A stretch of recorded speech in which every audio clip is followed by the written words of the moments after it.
Hey guys, in this video I will show you how to fix YouTube. Sign in to confirm you're not a bot. Alright, let's begin. First, open your browser and click the three dots menu. Go to Settings, then select Privacy and Security. Choose Delete Browsing Data, select Last Hour, check all available boxes, and click Delete Data. If the message still appears, check your browser extensions. Disable ad blockers, script managers, and other similar extensions one at a time. Then refresh YouTube after each change to identify any extension causing the problem. Next, if you are connected to a VPN, turn it off and reload the page.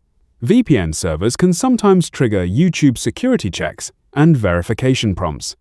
You can also open YouTube in an incognito or private window. This helps determine whether the issue is related to your browser profile, settings, or stored data. That's it for this video. Thanks.